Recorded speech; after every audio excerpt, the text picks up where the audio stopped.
Have you ever felt so overwhelmed by life, stress, and the chaos of the world that you literally couldn't move? Like your soul is completely frozen in place? In this cinematic breakdown, we unpack the profound wisdom of Dr. Omar Suleiman on dealing with mental paralysis, chronic stress, and navigating the storms of Fitnah. Welcome to this explainer. Today, we're acting as your supportive guide. We're going to explore the profound concept of sabr, which means deep endurance and patience, and we'll show you how to build unshakable spiritual resilience, even when everything around you feels like it's completely falling apart. It's a really heavy question, isn't it? Dr. Suleiman points out a deeply common feeling we're all experiencing right now, a compounded sense of paralysis. We are just constantly exposed to this climate of unraveling trials and tribulations, what we call fitnah, and honestly, it feels inescapable. Whether it's the sudden shock of local tragedies like the Allen shooting, or the profound daily grief stemming from massive global crises like the bombardment of Gaza and the turmoil in Pakistan, we're seeing it all the time. And this collective grief, it literally creates a frozen state where our minds and our souls just feel completely locked up. Okay, let's dive right into this. Section 1, the storm of Fitnah. So we're facing this massive storm of Fitnah, just swirling chaos all around us. But here's the crucial realization. We are actually less equipped than ever to deal with it. Why? Because you literally can't even scroll through social media without being hit by tribulation after tribulation. Dr. Suleiman explains that this overexposure isn't just making us sad, it's actively creating a compounded sense of paralysis. This global climate of distress is directly suffocating us. It drains our energy until we find ourselves in this frozen state of inaction in our own daily lives, unable to even tackle our own personal everyday challenges. Moving on to Section 2, the ultimate global drought. To break free from this suffocating feeling, we really need a massive perspective shift. So Dr. Suleiman essentially fast-forwards us to the end of times to look at a terrifying prophecy. The Prophet Muhammad, peace be upon him, described a period of immense desperation right before the Dajjal appears. It's this escalating 3-year global drought. Think about this. In the first year, Allah will command the skies and the earth to withhold 1/3 of the rain and produce. In the second year, 2/3 are withheld. And by the third year, total withholding, not a single drop of rain, no earthly produce whatsoever. Dr. Suleiman asks us to imagine the sheer, unimaginable desperation of humanity as this unfolds, a situation that would humble even the most technologically advanced societies on Earth. Naturally, when you hear about a complete lack of food, zero water falling from the sky, and the perishing of all hooved animals, you have to ask, how will people survive? And that is the exact urgent question the companions asked the Prophet. How is humanity possibly going to endure when literally all the physical means of survival are just completely stripped away? Which brings us to Section 3, zikr as spiritual oxygen. The answer to that terrifying question is amazing because the solution isn't physical at all. It's entirely spiritual. The Prophet promised that in that time of ultimate drought, your dhikr, your remembrance of Allah, simply saying subhanallah and alhamdulillah, will actually take the place of your food. It will literally, physically sustain the believers.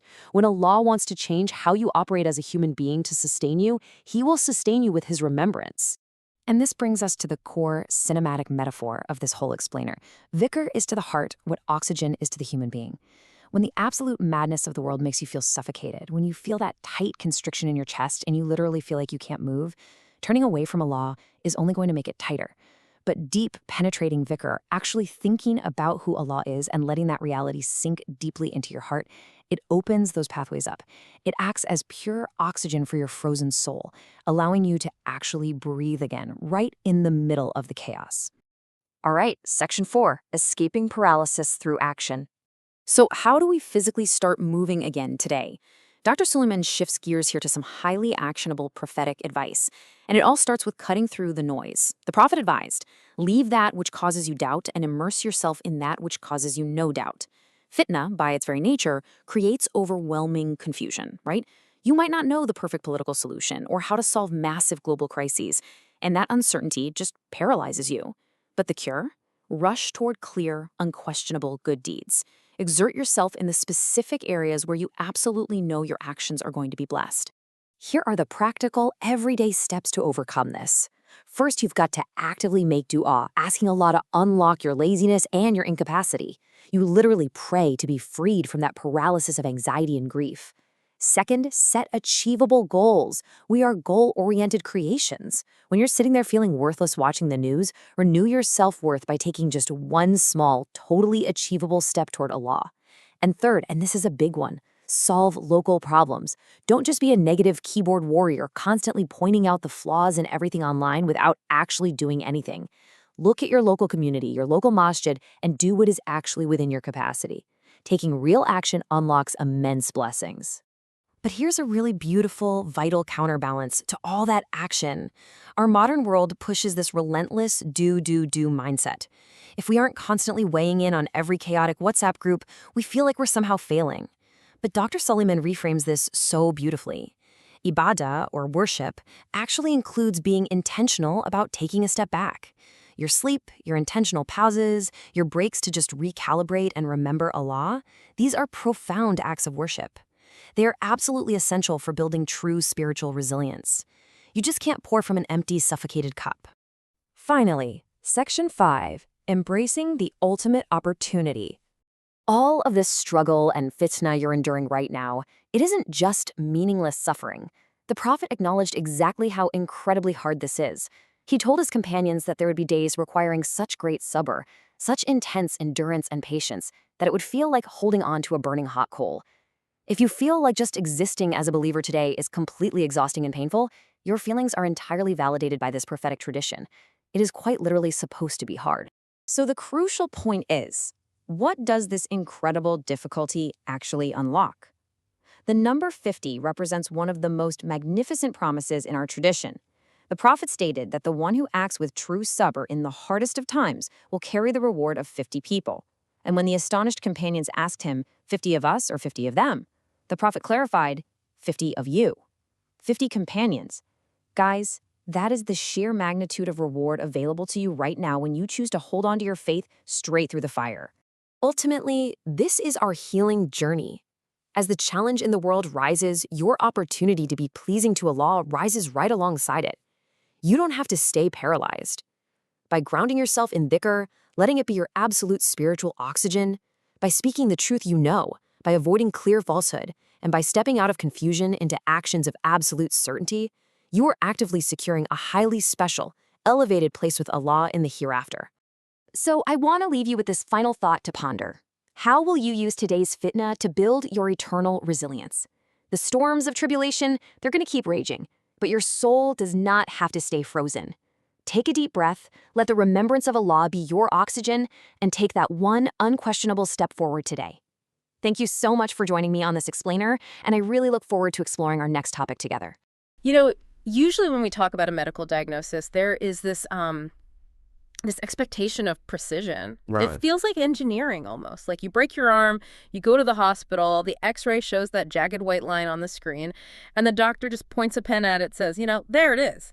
That right there is the problem. Yeah, it gives you a very clean roadmap for how to fix it. Exactly. It is deeply comforting to have that kind of visible binary reality.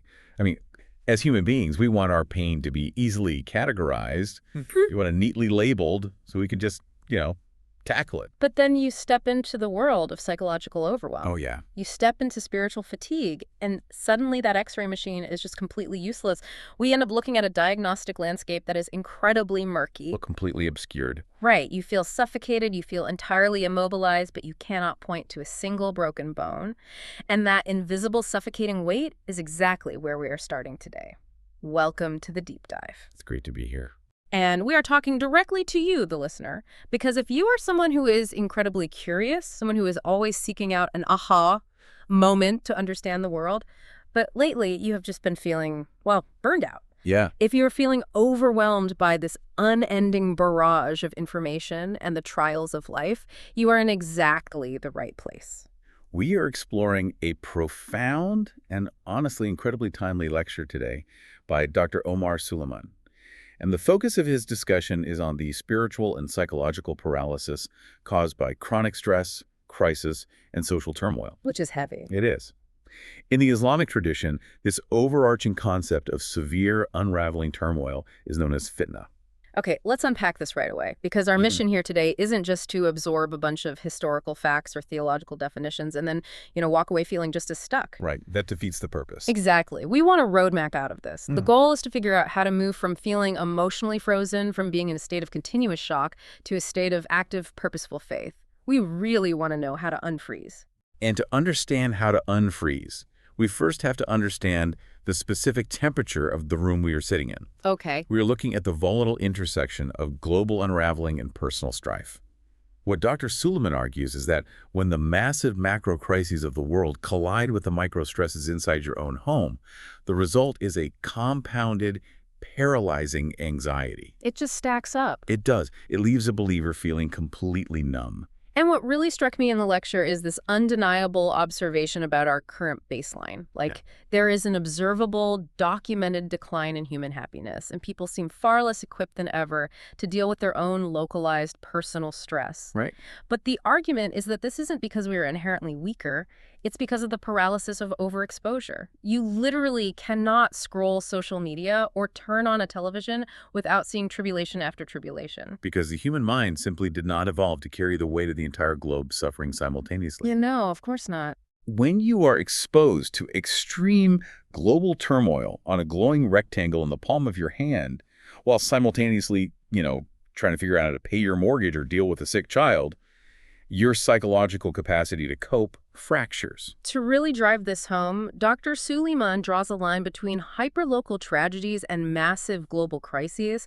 And I need to state clearly here that we are impartially relaying the examples used in the source material just to illustrate the psychological weight of global tragedies without taking any political sides or endorsing any viewpoints. Absolutely. So he brings up local tragedies like the horrific shooting in Allen, Texas, and places them side by side with global tragedies like the bombardments in Gaza or the political unraveling in Pakistan. Right. And by placing them side by side, he's showing how our brains process them as one giant, continuous loop of trauma.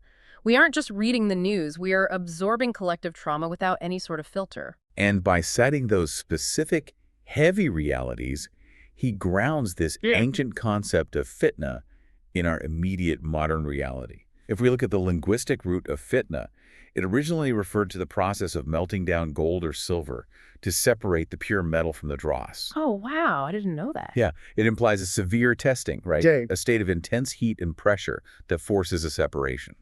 So when you are absorbing the news of a local mass shooting and an overseas war in the same 10-minute scroll, you are subjecting your nervous system to an unrelenting melting heat. This brings up a mechanical question for me. How do we actually process this? Because when I think about how I feel at the end of a day like that, it reminds me of a computer processor running way too many heavy applications at once. Oh, that's a perfect analogy. You've got the global crisis tab open, the personal finance tab open, the family stress tab open, the career anxiety tab open. And eventually, the internal fan just starts spinning wildly. The screen freezes, and the system just halts. It refuses to compute a single additional command.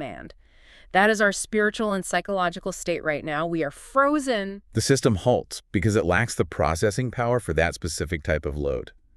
But if we look at the historical anchor provided in the lecture, we see a fascinating contrast. Okay, let's look at that. We can look back at the Prophet Muhammad and his companions. The sheer volume and intensity of the tribulations they faced were staggering. They dealt with violent persecution, absolute poverty, exile, warfare, betrayal. The external circumstances were violently and constantly in flux. But wait, if their external world was that chaotic, why weren't they paralyzed in the same way we are? Because of the locus of their stability. Meaning what? The lecture points out that while the nature of the trials they faced constantly changed, the nature of their internal certainty in the Creator remained entirely constant. I see. That singular, unbreakable internal constant is what propelled them through every shifting variable of their external trials. Their internal environment was a fortress, which allowed them to navigate a totally unstable external world. That makes so much sense. We are dealing with the exact opposite structural problem today. Exactly. Our external environment is aggressively unstable, pouring directly into our minds through our screens, but our internal certainty is highly fragile and fluctuating. No wonder we end up in that state of paralysis. Our internal fortress has paper walls. Which is why the solution cannot just be to, turn off the news. We have to actually rebuild the internal structure. Right. And to teach us how to survive this and rebuild that structure, the lecture does something that honestly caught me off guard. What's that? It doesn't look at a minor historical inconvenience or give us a basic 10-step self-help list. It fast-forwards to the absolute extreme end of the spectrum. It looks at the end times. Yeah, it utilizes a profound thought experiment rooted in prophetic tradition. It examines the period right before the appearance of the Dajjal, which is considered the ultimate, most severe tribulation humanity will ever face. Let's pause on that term, Dajjal. It's often translated as the false messiah or the deceiver. But why is this specific event considered the ultimate tribulation? That's a great question. Like, why is this worse than, say, a global world war or a massive natural disaster? What makes it the absolute apex of fitna? It really comes down to the psychology of deception. A war or a natural disaster, as horrific as they are overt threats. You know what the danger is. Right, you can see the hurricane coming. Exactly. You know what you're fighting against. Right. But the tribulation of the Dajjal represents the total inversion of truth and falsehood. It is a time when what is evil is presented as an undeniable good, and what is good is presented as an undeniable evil. So it weaponizes your own reality against you. Exactly. It is the ultimate cognitive dissonance. When you are starving and someone offers you a mountain of food, but the price is your soul, your core belief system. Wow. That is a level of psychological torture that surpasses physical pain. It's a trial of immense confusion. In fact, Muslims are taught to seek refuge from this specific trial in their daily prayers, at least 5 times a day. People 1,000 years ago who lived through plagues and famines were actively praying for protection from this specific future event every single day. The psychological threat it represents must be monumental. Absolutely monumental. So Dr. Suleiman paints a picture of the 3 years leading up to this ultimate trial, and it's a progression of severe global drought. The timeline he breaks down paints a terrifying picture of compounding deprivation. It is a systematic dismantling of the Earth's life support systems. Walk us through it. So, in year 1, 1/3 of the rain is withheld from the skies, and 1/3 of the Earth's produce is withheld. A 33% drop in global agriculture. Just thinking about the supply chain ramifications of that is terrifying. It would be immediate chaos. Food prices would skyrocket globally. Panic buying would clear out grocery stores in a matter of hours. Governments would likely start hoarding resources. But it is somewhat imaginable. Humans are resilient, right? Maybe we adapt, maybe we ration, but then year 2 hits. Right, in year 2, the deprivation doubles. 2/3 of the rain is held back globally, and 2/3 of the produce is gone. At that point, the systems we rely on aren't just strained, they are actively fracturing. The desperation would be palpable. You'd have massive climate migration, water wars. And then the lecture describes year 3, the absolute apex of the crisis. What happens? Not a single drop of rain falls for an entire year. The Earth completely withholds its produce. And on top of that, all hooved animals, sheep, cattle, pigs, deer, they all die, save a very few. We're looking at a world utterly stripped of its foundational resources, complete agricultural and ecological collapse. And what is vital to understand here is the psychological breakdown that accompanies this physical breakdown. They feed into each other. Dr. Suleiman uses California as an example to hammer this point home, and it is a brilliant way to frame it. We look at places like California or Silicon Valley specifically as the absolute pinnacle of human technological advancement. Right, the masters of the universe. Yeah.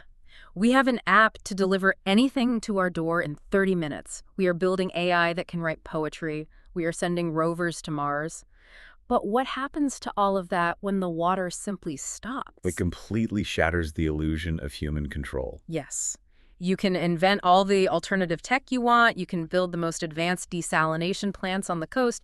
But if the foundational element itself, the water, is completely withheld by the creator, all of that human arrogance crumbles instantly. Yeah, with that. It forces a radical, terrifying humbling of humanity.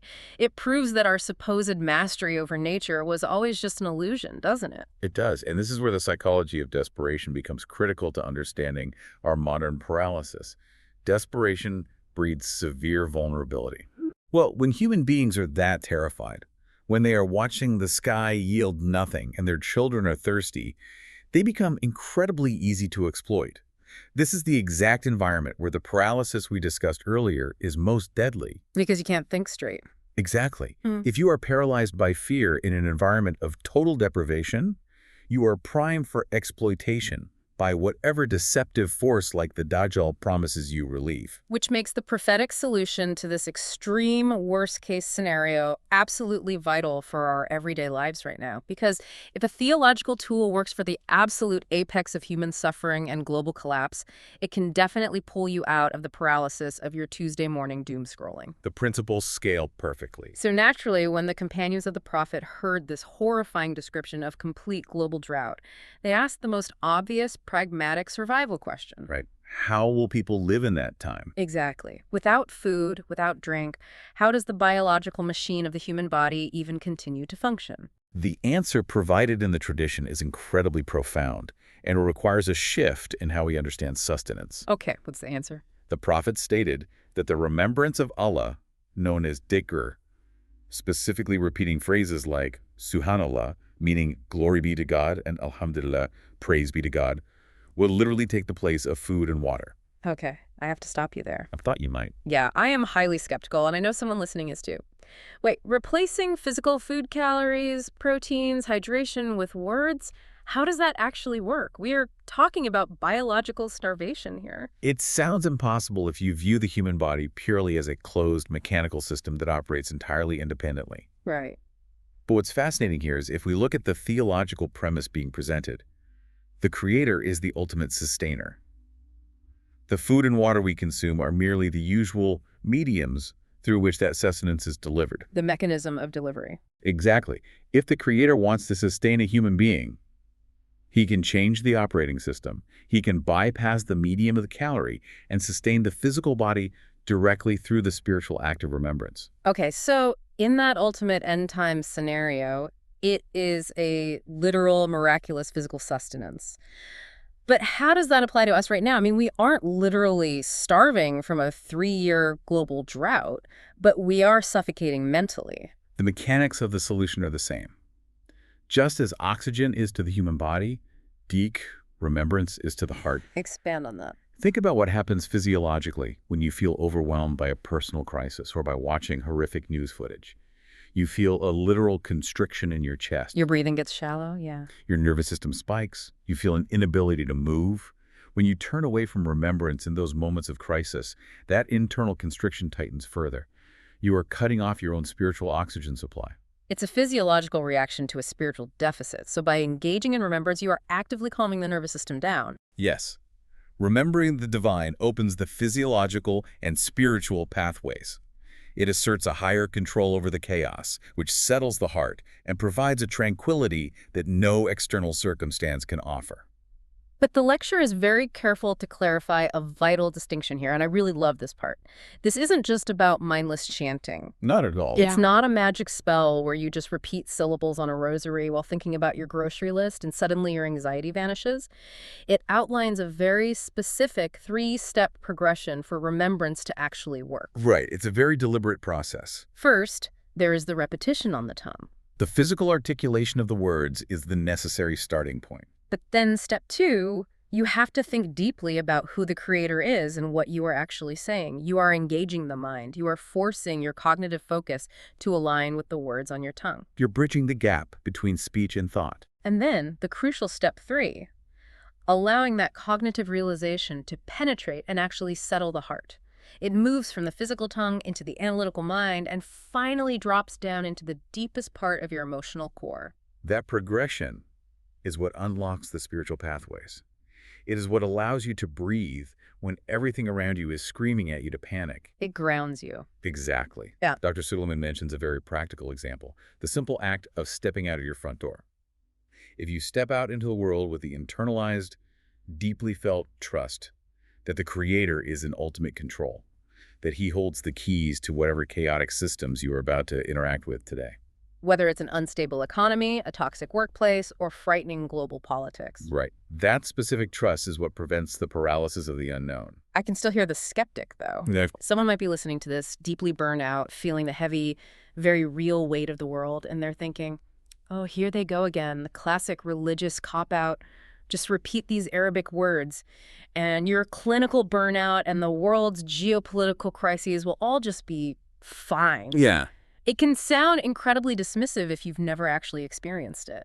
That skepticism is entirely natural, and Dr. Suleiman actually addresses it beautifully using an analogy about temperature. Oh, I remember this. Imagine a building on a scorching, hot, humid summer day. You can stand outside that building, look through the glass window at the people inside and say, well, they don't look like they are sweating, so I guess it's cool in there. But you're still standing in the heat. Right. You cannot actually understand or experience the temperature of that room from the outside looking in. You have to physically open the door and step into the air conditioning to feel the relief on your skin. Exactly.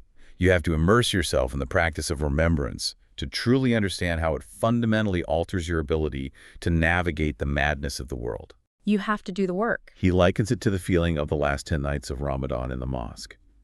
For those who have experienced it, there is a palpable, almost physical sensation of peace and a heavy tranquility in that state of deep collective remembrance. You can literally feel it in the room. You can. But you cannot explain that empirical sensation to someone who refuses to enter the room. You have to experience the station of remembrance yourself. Yeah. It is experiential knowledge, not just theoretical knowledge. So how do we practically get into that room? Let's move into the highly actionable tools the lecture provides, because the overarching goal here is moving from trauma to action. Yes. When the trials pile up, when the fitnah is thick and you feel entirely frozen, how do we unfreeze the mind and the body? The lecture unpacks a specific prophetic toolkit, and the first tool is what we might call a diagnostic dua, or supplication. Okay. It is a specific prayer taught by the prophet seeking refuge from 4 deeply linked psychological states: anxiety, grief, incapacity, and laziness. I want to spend some time on this, because when I first heard this mapped out, the psychological insight was just staggering to me. It groups these 4 specific things together for a reason: anxiety, grief, incapacity, and laziness. How do they connect? If we break down the underlying analysis, it maps perfectly onto the human experience of time. Oh. Anxiety, by its very nature, is inherently tethered to the future. It is the fear of what has not yet happened. Will I lose my job? What will happen to my kids? Will the war expand? Right. It's the what ifs. Grief, conversely, is inherently tethered to the past. It is the sorrow over what has already occurred, the loss of a loved one, a failed marriage, a missed opportunity. Okay. Future and past. Now, if your mind dwells too intensely in the anxiety of tomorrow and is simultaneously weighed down by the grief of yesterday, you inevitably lose the capacity to act today. Wow. The crushing weight of the past and the future literally obliterates your ability to function in the present moment. That leads directly to the third state, incapacity. You become emotionally, spiritually, and sometimes even physically paralyzed. And then the 4th state, laziness, is just the behavioral manifestation of that internal incapacity. Yes. You look lazy to your boss or your spouse, but internally you aren't lacking work ethic. You are paralyzed by the crushing compound weight of time. That's spot on. So this diagnostic tool, this prayer, isn't just asking for better external circumstances or more money. It's asking to be freed from the specific psychological traps that freeze our cognition in place. Exactly. It is a plea for presence of mind. Which brings us directly to the second tool, action amidst confusion. Which is so relevant right now. When we are surrounded by fitnah, by constant turmoil and deeply conflicting narratives on social media, the defining characteristic of that environment is total confusion. You don't know who to trust. You don't know which news source is right. You don't know what the best long-term geopolitical strategy is. The future is completely obscured. It feels like being lost in a thick, whiteout fog. And when you are lost in a heavy fog, you don't try to sprint toward the horizon. Right, because you can't see it. You literally cannot see the horizon. If you try to sprint, you will trip over a root and break your leg. Instead, you look straight down at your feet, and you take the one clear, good step you can actually see in front of you. That is a brilliant way to frame the profound prophetic rule highlighted in the lecture. The rule is, leave that which causes you doubt and immerse yourself in that which causes you no doubt. That is so powerful. When the massive macro problems of the world are too confusing and obscured to solve, you do not just sit down in the fog and give up. You pivot your energy. You exert yourself entirely in a space where you know your actions are unambiguously positive. So if the global geopolitical situation is causing you intense doubt, anger, and confusion, you have to mentally leave it for a moment. You immerse yourself in something that causes absolutely zero doubt. Give me an example. Like, you know for a biological fact that feeding a hungry neighbor is good. You know for a fact that speaking kindly to your frustrated child is good. You double down on the unambiguous micro-level good. And this flows seamlessly into the third tool, setting achievable goals. Right. Human beings are inherently goal-oriented creatures. A massive component of the paralysis we feel today stems from a deep-seated feeling of worthlessness or uselessness. It really does. When we look at a bombardment overseas or a collapsing ecosystem, our individual capacity to fix those massive systems feels practically like zero. We feel utterly, completely useless. And that feeling is a poison. It is, and that feeling of uselessness breeds further paralysis. But by setting achievable micro-goals, taking just one concrete step toward the Creator or toward a clear, unambiguous good in your community, you break the psychological freeze. It thaws you out. The lecture emphasizes a beautiful theological concept here. When you take one step toward the divine rushes toward you. I love that imagery. It's not a linear equation where you have to climb the entire mountain yourself. You just have to take one small, agonizing step out of your paralysis, and the doors of capability and peace are thrown wide open for you. The distance is closed rapidly from the other side. Setting an achievable goal, however small, immediately renews your sense of self-worth and pulls your focus violently back into the present moment, away from the anxiety of the future and the grief of the past. So, what does this all mean for how we actually interact with the world on a daily basis?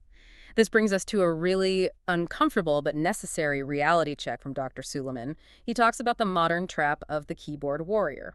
It is a very modern manifestation of an ancient spiritual disease. He warns very directly against becoming the person who constantly fixates on problems entirely outside of their capacity to solve. We all know this person, and if we are being painfully honest, we are this person sometimes. Oh, absolutely. It's the person whose entire identity is wrapped up in pointing out how terrible the world is. They endlessly analyze the flaws in every global system. They write paragraphs on Facebook tearing down other people's ideas, but they do absolutely nothing in their actual physical reality. The armchair critic. Right.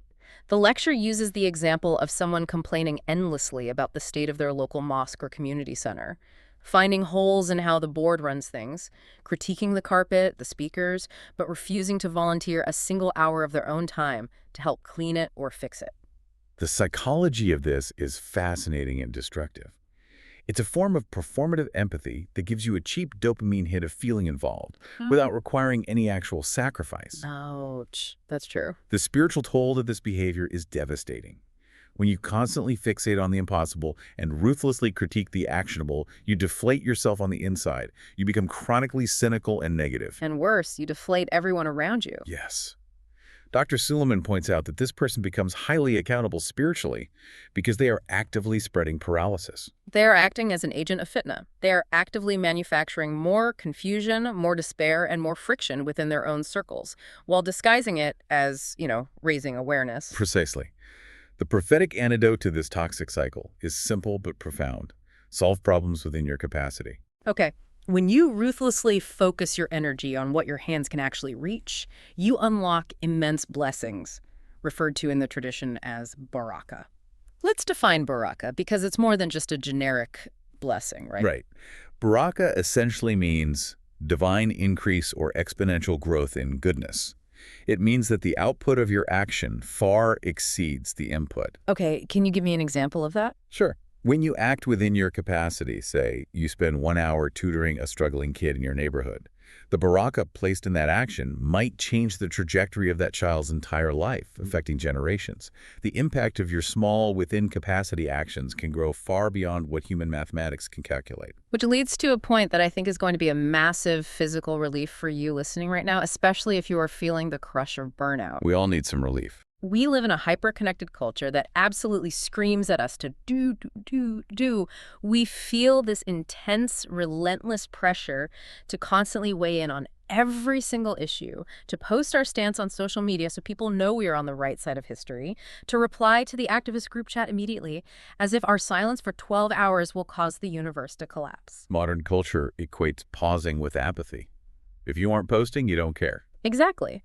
But the theological framework presented completely reframes this. Taking a step back, pausing, recalibrating, or even just sleeping can actually be an intentional act of worship. It can be ibadah. which is such a paradigm shift. Wait, hold on. I have to push back on this. We are talking about a world on fire. People are starving, there is geopolitical collapse, injustices are happening in broad daylight, and you are telling me taking a nap is worship. I hear you. That sounds incredibly privileged. Or honestly, it just sounds like a massive cop-out to avoid doing the hard work.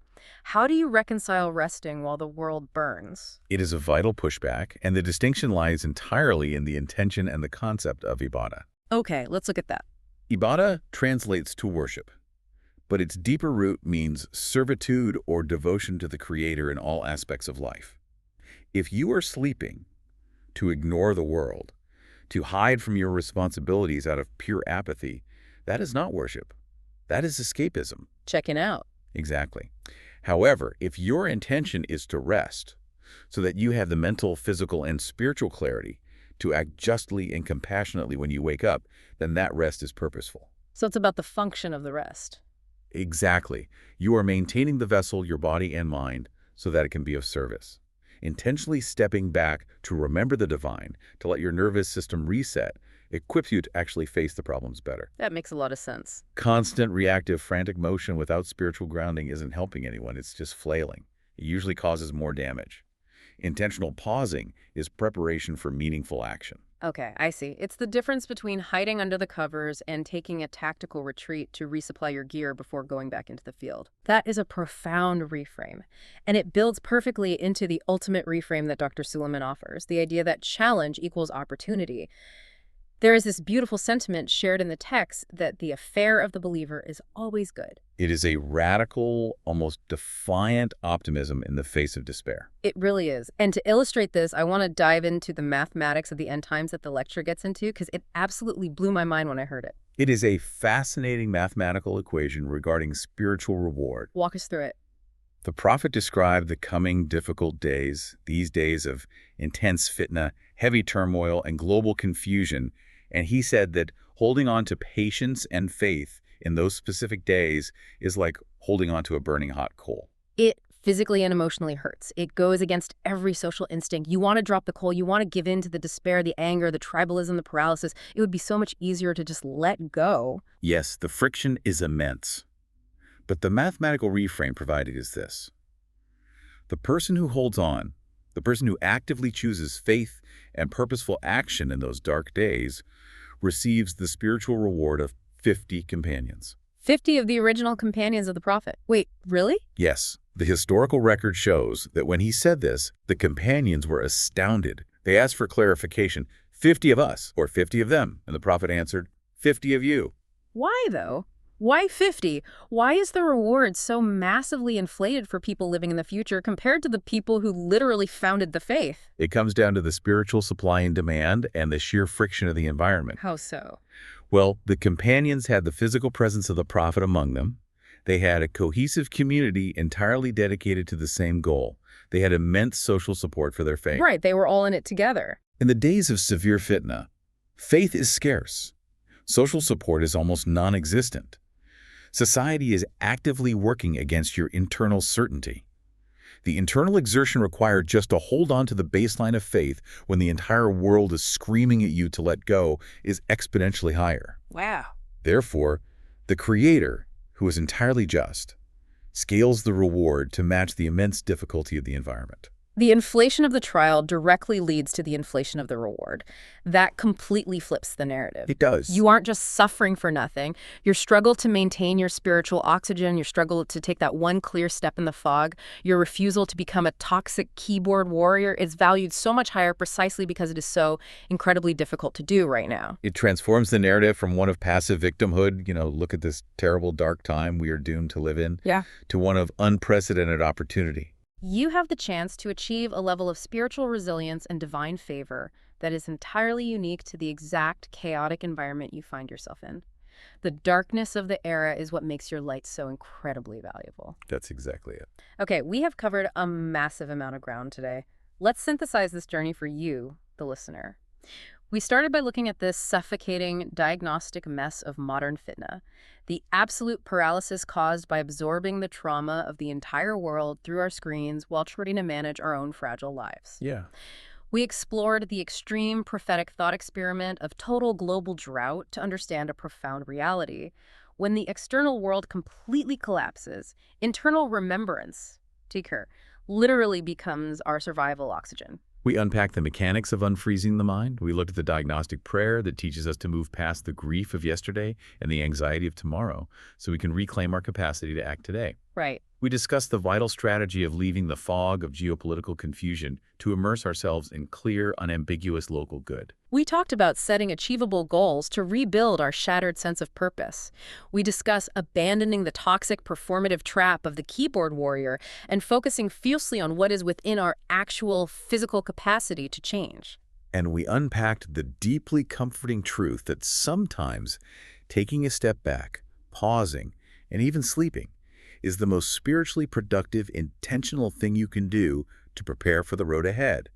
Do the good, speak the truth, avoid falsehood, and act strictly within your capacity. And if there is one thing we want you to deeply internalize today, it is a direct address to your current state of mind. If you are feeling emotionally frozen today, if the x-ray of your mind just shows a tangled, suffocating mess of overwhelm, remember the core promise highlighted in this theology.